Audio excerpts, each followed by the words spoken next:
जिस खित्ते में इस वक्त मैं पाकिस्तान के मौजूद हूँ वो पाकिस्तान ही नहीं बल्कि दुनिया का सबसे बेहतरीन ऑरेंज सिट्रस यानी किन्नू प्रोड्यूस करता है। जी हाँ, मैं बात कर रहा हूँ सरगोदा मटीला की।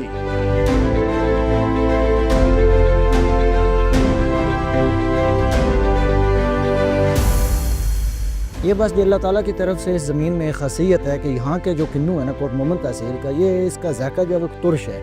बाकी इलाकों में जो किन्नू वगैरह पाया जाता है वो एक फीका किस्म का होता है, मतलब उसका जो टेस्ट है वो फीका है। लमसम जो है वो 2.5 लाख मन इस यहाँ से प्रोड्यूस किया जाता है।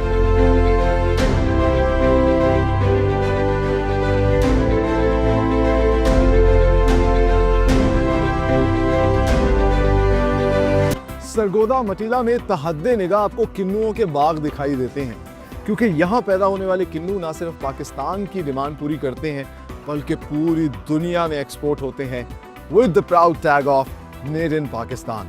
तो आइए डिस्कवर करते हैं। व्यूअर्स, इस वक्त हम मौजूद हैं एक खूबसूरत से किन्नू के बाग के अंदर और हर तरफ हमें किन्नू ही किन्नू दरख्तों पर नज़र आ रहे हैं।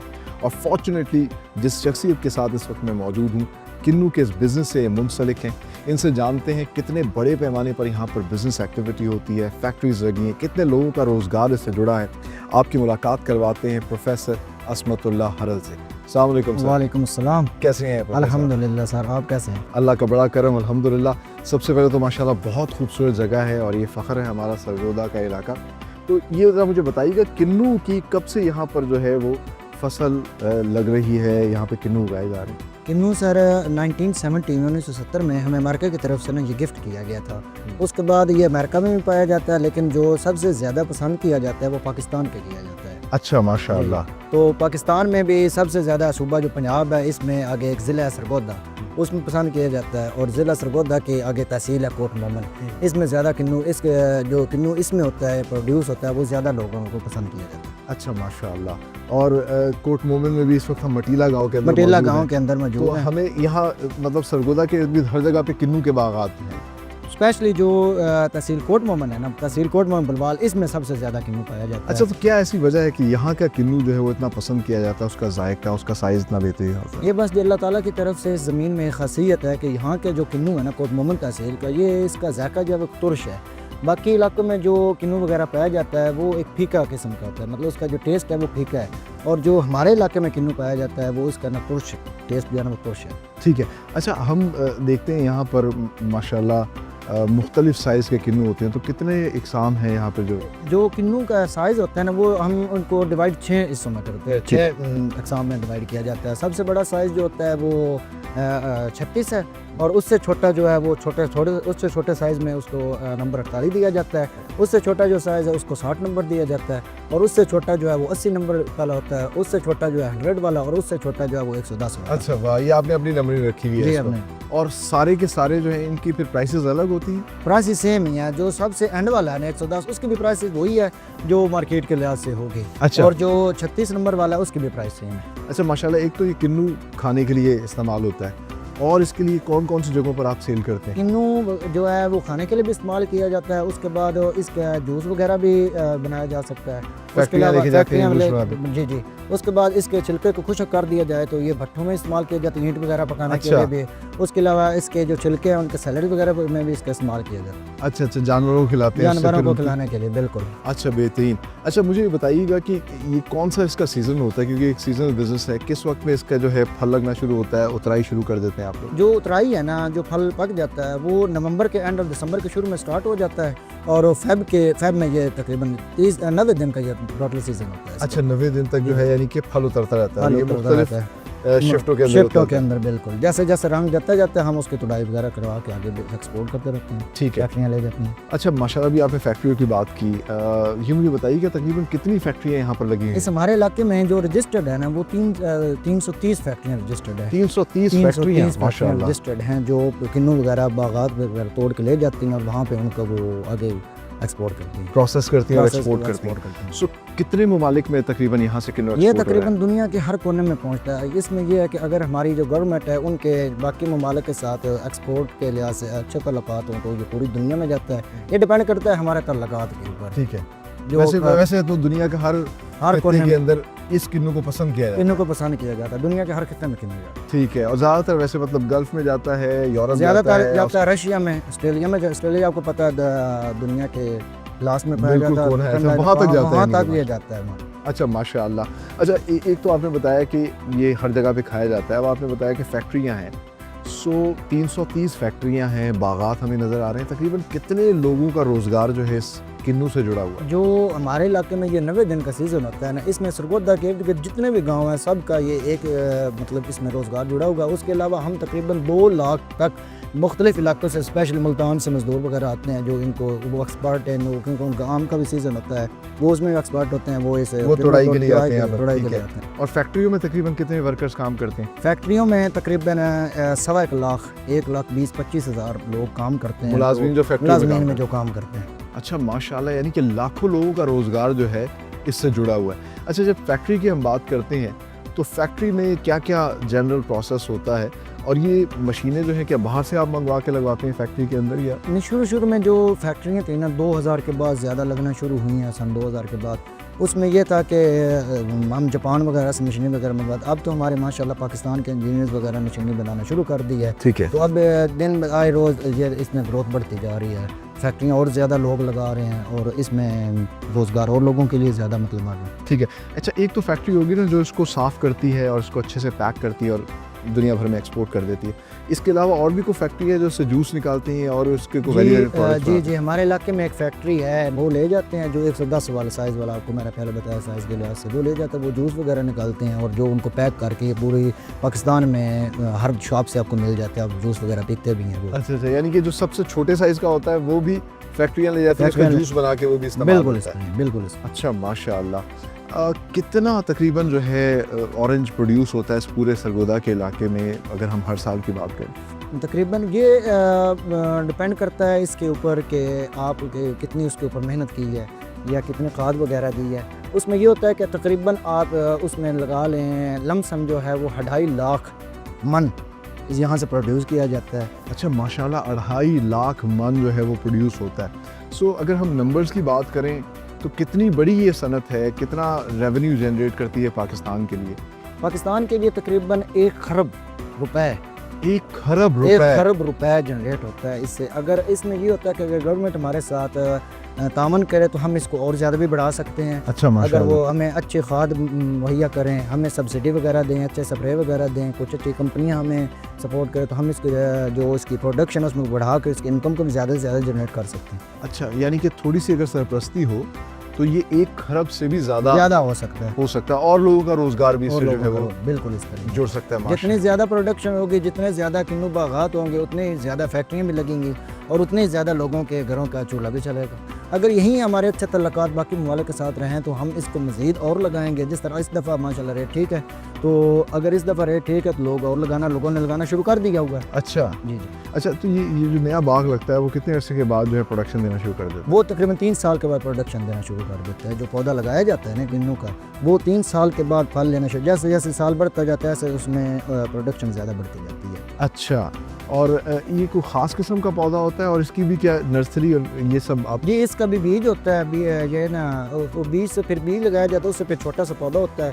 1 साल में बीज वो पौधा होता है, उसके बाद उसका फिर उसको वहाँ से निकाल कर और जगह पर लगाया जाता है और फिर 1 साल के बाद उसको पैवन चढ़ाई जाती है। तो ये नर्सरियाँ भी यहीं पर आपने कायम की हुई हैं या कहीं और से मंगवाते हैं? जी हमारे यहाँ कायम है ये। ठीक है, यहीं से, यानी कि नए अगर बाग लगने तो यहीं से पौधा हम बनाते हैं और यहीं से लगाते हैं। अच्छा माशाल्लाह माशाल्लाह। तो ये तो एक बहुत बड़ी एक आप कह सकते हैं कि सेक्टर है बिज़नेस का, और अगर इसको थोड़ी सी तवज्जो दी जाए तो बहुत ज़्यादा पाकिस्तान फ़ायदा उठा सकता है। एक आपने कहा कि सब्सिडीज़ प्रोवाइड की जाए और दूसरा एक्सपोर्ट के कोई नए रास्ते खोले जाएं। एक्सपोर्ट के नए रास्ते खोले जाएँ मुख्तलिफ ममालिक के साथ। ठीक है, और कुछ फ्यूचर प्लान्स हैं? क्योंकि दुनिया भर में अगर देखा जाए तो कॉस्मेटिक इंडस्ट्री में भी ये बहुत ज़्यादा इस्तेमाल होता है। हम अगर बात करें तो ये जैम्स बनाने में, मार्मलेड्स बनाने में काफ़ी जगहों में इस्तेमाल होता है। बिल्कुल सर, इसका जो छिलका है ना, इसके ज़रिए ये क्रीमें वगैरह भी बनाई जाती है, कॉस्मेटिक्स में बहुत ज़्यादा यूज़ किया जाता है ये।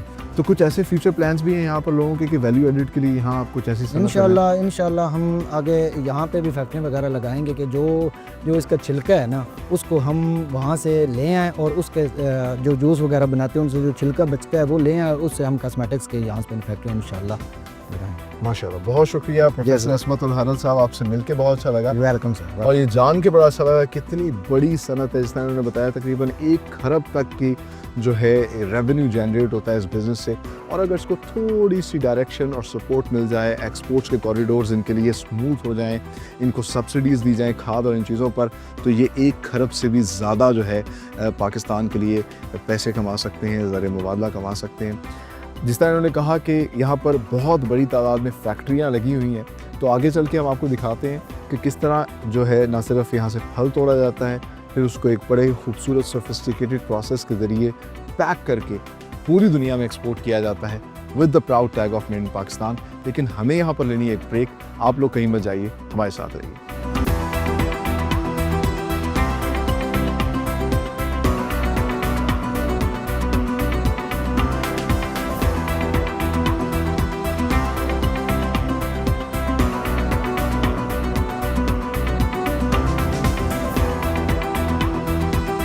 दुनिया का सबसे बेहतरीन किन्नू इन्हीं बागात से उतरता है और सबसे पहला प्रोसेस भी उतराई का होता है। सो आप देख सकते हैं मेरे इर्द गिर्द जितने भी दरख्त लगे हुए हैं माशाल्लाह वो फल से लदे हुए हैं। और इंटरेस्टिंगली दिसंबर में इसका सीज़न शुरू होता है और ये मार्च तक जाता है। 6 मुख्तलिफ इकसाम के किन्नू जो है, मुख्तलिफ साइज़ के किन्नू इन पौधों से उतरते हैं और उनको फिर सेग्रीगेट किया जाता है उनके साइज़ के हिसाब से। और इंटरेस्टिंगली जो सबसे छोटे साइज़ का किन्नू होता है उसकी भी प्राइस वही होती है, क्योंकि उसका जूस मीठा होता है और वो भी जूस निकालने के लिए, उसके पल्प के लिए इस्तेमाल होता है। ख़ास बात यह है कि किन्नू की हर चीज़ किसी न किसी मद में इस्तेमाल होती है, चाहे वो जूस निकाला जाए, उसको रॉ खाया जाए, उसके छिलके से भी स्किन की मुख्तलिफ जो है प्रोडक्ट्स बनती हैं। तो एक बेतहाशा जगह पे इसका इस्तेमाल होता है। और आप मेरे पीछे देख सकते हैं ये उतराई का प्रोसेस है, जिसमें पौधों से जो है किन्नू को उतारा जाता है, फिर यहाँ बैठ के जो है इसको सेग्रीगेट किया जाता है। और ये काम जो है तकरीबन दिन सुबह 8 बजे 8:30 बजे यहाँ पे शुरू हो जाता है और सारा दिन फिर इन किन्नू की उतराई होती है और फिर इनको फैक्ट्री शिफ्ट किया जाता है, जहाँ इसका प्रोसेस शुरू होता है, एक्सपोर्ट करने के लिए इसको तैयार किया जाता है। वो कैसे, आइए आगे चल के आपको दिखाते हैं।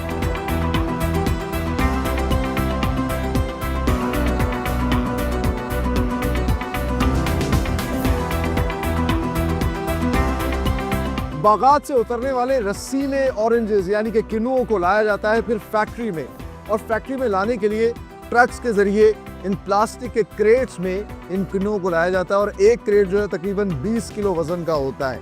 सो यहाँ पर जब किन्नुओं को पहले कन्वेयर बेल्ट पर डाला जाता है और ऑटोमेटिकली ये किन्नू आगे की तरफ शिफ्ट होते हैं। सो जो सबसे पहला प्रोसेस होता है उसमें विजुअली आप देख सकते हैं कि लोग जो है जो ख़राब किन्नू हैं उनको बाहर निकालते जा रहे हैं।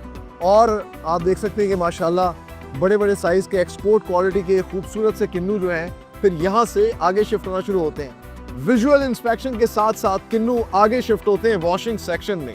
वॉशिंग सेक्शन में मुख्तलिफ स्प्रे गन्स लगाई जाती हैं जो ना सिर्फ पानी से उसकी सफाई करती हैं बल्कि ख़ास किस्म के एक मटीरियल से बिल्कुल ऑरेंज को, किन्नू को साफ़ सुथरा कर देती हैं, चमकदार कर देती हैं। और फिर वो ऑरेंज इसी कन्वेयर बेल्ट से शिफ्ट होते हैं हीटिंग चैम्बर में, जहाँ गर्म हवा के ज़रिए उसको सुखाया जाता है, उसको एक शाइन आ जाती है और फिर उसके ऊपर स्प्रे किया जाता है वैक्स का। इंटरनेशनल स्टैंडर्ड्स के मुताबिक ये वैक्स का स्प्रे इसलिए किया जाता है ताकि जो फ्रूट है उसकी शेल्फ लाइफ बढ़ जाए, क्योंकि उसने दुनिया भर में यहाँ से एक्सपोर्ट होना है, उसको कई कई दिन लग सकते हैं अपनी डेस्टिनेशन पे जाने के लिए, इसलिए इनको वैक्स की कोटिंग की जाती है। दोबारा हीटिंग चैम्बर से उसको सुखाया जाता है और सूखने के बाद फिर ऑटोमेटिकली जो साफ खूबसूरत किन्नू होते हैं वो फिर शिफ्ट होते हैं अगली कन्वेयर पे, जहाँ पे इसकी सेग्रीगेशन होती है। इस दौरान भी अगर किन्नू कोई ख़राब हो, कोई नरम पड़ गया हो, तो उस किन्नू को ऑटोमेटिकली मशीन्स बाहर निकालना शुरू कर देती हैं। बट इंटरेस्टिंगली जो भी चीज़ वेस्ट होती है वो ज़ाया नहीं होती, वो सब का सब किसी और पर्पज़ के लिए इस्तेमाल हो जाता है। ज़्यादातर जो छोटे साइज़ के और इस तरह के किन्नू, जिनको ये आम ज़बान में कारगिल कहते हैं, ये जूस वाली फैक्ट्रियों को दे दिया जाता है जो उसका पल्प निकालती हैं और मज़ेदार जूस तैयार करती हैं। आगे चलते हैं, आपको दिखाते हैं किस तरीके से इसकी सेग्रीगेशन होती है, कितने मुख्तलिफ इकसाम के किन्नू हैं और कैसे उन्हें पैक किया जाता है पाकिस्तान में सप्लाई करने के लिए क्या पैकिंग होती है और एक्सपोर्ट के लिए किस तरीके से इन किन्नुओं को पैक किया जाता है। आइए मेरे साथ।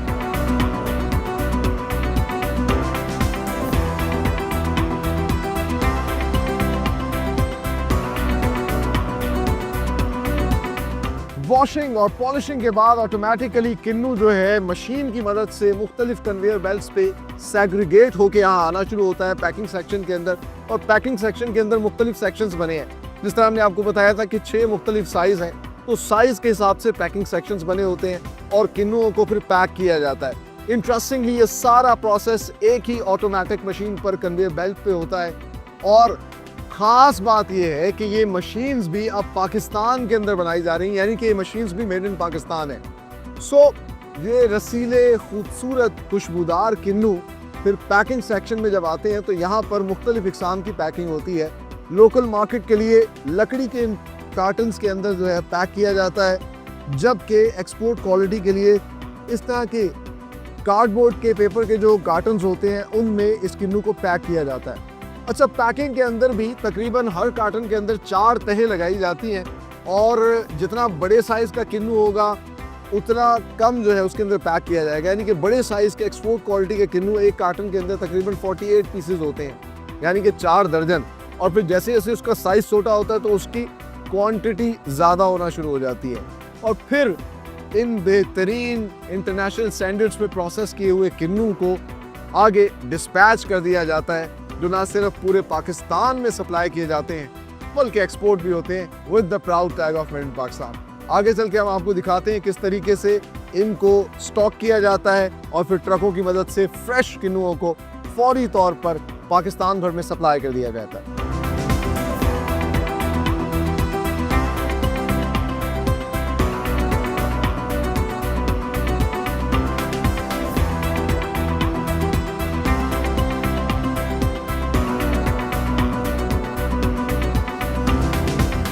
फाइनली टाइम टू से गुड बाय, लेकिन जाने से पहले हम आपको दिखाते हैं कि किस तरीके से बड़ी तादाद में इन कार्टन्स को स्टॉक किया जाता है और फिर बाद में इनको डिस्पैच किया जाता है। और जैसे कि हमने आपको दिखाया कि पैकिंग सेक्शन में जब न सिर्फ लकड़ी के बल्कि कार्डबोर्ड के कार्टन्स के अंदर इन किन्नुओं को रख दिया जाता है, पैक कर दिया जाता है, तो फिर इनकी सेफ्टी के लिए इनको इस तरह का एक वायर लॉक लगाया जाता है एक ऑटोमेटिक मशीन के ज़रिए। और फिर ये शो ये करता है कि ये जो है बिल्कुल सेफ़ है, इसको किसी ने टच नहीं किया। यही वायर लॉक जो है इस पैकिंग के ऊपर भी अप्लाई किया जाता है। और आप देख सकते हैं कि ये जो लकड़ी की पैकिंग है जिसमें मुख्तलिफ साइज़ के और मुख्तलिफ क्वांटिटी के किन्नू होते हैं, जिस तरह कि इस पर लिखा हुआ है कि इसमें 72 पीसेज हैं, इनको पाकिस्तान की मार्केट में सप्लाई किया जाता है ताकि हम लोग भी जो है इनको एंजॉय कर सकें। और साथ ही साथ ये रसीले मज़ेदार बड़े साइज़ के किन्नू जो हैं वो पैक किए जाते हैं एक्सपोर्ट क्वालिटी के लिए। आप देख सकते हैं इन कार्डबोर्ड के कार्टन्स के अंदर। और फिर यही kinnow with the proud tag of made in Pakistan दुनिया भर में सप्लाई होते हैं। ये रसीले से मज़ेदार मेड इन पाकिस्तान किन्नू, ये प्रोडक्ट्स हमारा प्राइड है। इनके बागात में काम करने वाले तमाम तर लोग, इन कंपनियों को, फैक्ट्रियों को चलाने वाली वो तमाम तर बिजनेस कम्युनिटी, ये हमारा प्राइड है। और जैसे मैं हमेशा कहता हूँ कि हमें याद रखना चाहिए हम पाकिस्तानी हैं। So be Pakistani, buy and support Pakistani products. इस तरह की प्रोडक्ट्स, इस तरह के किन्नुओं को वो तमाम तर ओवरसीज़ पाकिस्तानी अपने अपने ममालिक में इंपोर्ट करवा सकें। इससे पाकिस्तान का एक खूबसूरत नाम भी वहाँ पर जाएगा और साथ ही साथ हमारी ओवरसीज़ कम्युनिटी को भी इससे फ़ायदा होगा। इसी नेक तमन्ना और दुआ के साथ कि पाकिस्तान फलता फूलता रहे, आगे बढ़ता रहे, अपने होस्ट सलमान खान को दीजिए इजाज़त। अगले प्रोग्राम में एक नई इंडस्ट्री के साथ हाजिर होंगे, तब तक के लिए अल्लाह हाफिज़।